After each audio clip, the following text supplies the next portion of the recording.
Luke chapter 23. Then the whole group got up and led Jesus up to Pilate. They began to bring charges against Jesus. They said, "We have found this man misleading our people.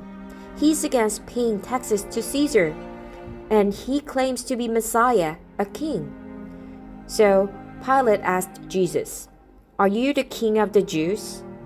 "You have said so," Jesus replied.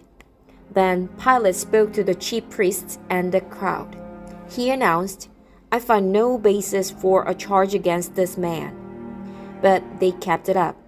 They said, "His teaching stirs up the people all over Judea. He started in Galilee and has come all the way here." When Pilate heard this, he asked if the man was from Galilee. He learned that Jesus was from Herod's area of authority. So Pilate sent Jesus to Herod. At the time, Herod was also in Jerusalem. When Herod saw Jesus, he was very pleased. He had been wanting to see Jesus for a long time. He had heard much about him. He hoped to see Jesus perform a sign of some kind. Herod asked him many questions, but Jesus gave him no answer. The chief priests and the teachers of the law were standing there. With loud shouts, they brought charges against him. Herod and his soldiers laughed at him and made fun of him. They dressed him in a beautiful robe. Then they sent him back to Pilate. That day, Herod and Pilate became friends. Before this time, they had been enemies. Pilate called together the chief priests, the rulers, and the people. He said to them, "You brought me this man. You said he was turning people against the authorities. I have questioned him in front of you. I have found no basis for your charges against him. Herod hasn't either, so he sent Jesus back to us. As you can see, Jesus has done nothing that is worthy of death. So I will just have him whipped and let him go."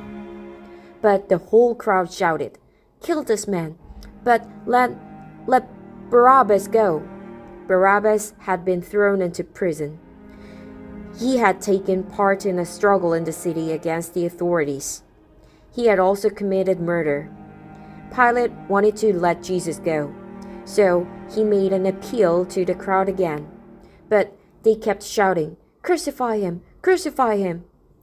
Pilate spoke to them for the third time. "Why?" he asked. "What wrong has this man done?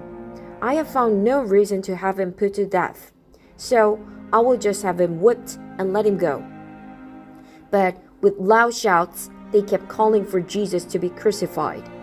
The people's shouts won out. So Pilate decided to give them what they wanted.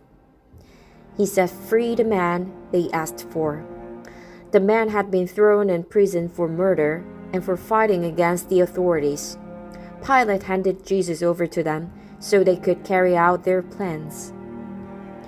As the soldiers led Jesus away, they took hold of Simon. Simon was from Cyrene. He was on his way in from the country. They put a wooden cross on his shoulders. Then they made him carry it behind Jesus. A large number of people followed Jesus. Some were women whose hearts were filled with sorrow. They cried loudly because of him. Jesus turned and said to them, "Daughters of Jerusalem, do not weep for me. Weep for yourselves and for your children. The time will come when you will say, 'Blessed are the women who can't have children. Blessed are those who never gave birth or nursed babies.' It is written, 'The people will say to the mountains, Fall on us. They will say to the hills, Cover us.'" Hosea 10:8. People do these things when trees are green. So what will happen when trees are dry? 2 other men were also led out with Jesus to be killed. Both of them had broken the law. The soldiers brought them to the place called the Skull. There they nailed Jesus to the cross. He hung between the 2 criminals. One was on his right, and one was on his left. Jesus said, "Father, forgive them. They don't know what they're doing." The soldiers divided up his clothes by casting lots. The people stood there watching. The rulers have even made fun of Jesus. They said, "He saved others. Let him save himself if it's God's Messiah, the chosen one." The soldiers also came up and poked fun at him. They offered him wine vinegar. They said, "If you are the king of the Jews, save yourself." A written sign had been placed above him. It read, "This is the King of the Jews." One of the criminals hanging there made fun of Jesus. He said, "Aren't you the Messiah? Save yourself. Save us." But the other criminals scolded him. "Don't you have any respect for God?" he said. "Remember, you are under the same sentence of death. We are being punished fairly. We are getting just what our actions call for. But this man hasn't done anything wrong." Then he said, "Jesus, remember me when you come into your kingdom."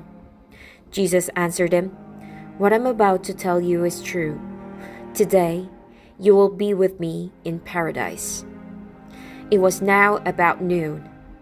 Then darkness covered the whole land until 3 o'clock. The sun had stopped shining. The temple curtain was torn in two. Jesus called out in a loud voice, "Father, into your hands I commit my life." After he said this, he took his last breath. The Roman commander saw what had happened. He praised God and said, "Jesus was surely a man who did what was right." The people had gathered to watch this sight. When they saw what happened, they felt very sad. Then they went away. But all those who knew Jesus stood not very far away, watching these things. They included the women who had followed him from Galilee. A man named Joseph was a member of the Jewish council. He was a good and honest man. Joseph had not agreed with what the leaders had decided and done. He was from Arimathea, a town in Judea. He himself was waiting for God's kingdom. Joseph went to Pilate and asked for Jesus' body. Joseph took it down and wrapped it in linen cloth. Then he placed it in a tomb cut in the rock. No one had ever been buried there. It was preparation day. The Sabbath day was about to begin. The women who had come with Jesus from Galilee followed Joseph. They saw the tomb and how Jesus' body was placed in it. Then they went home. There they prepared spices and perfumes. But they rested on the Sabbath day in order to obey the law.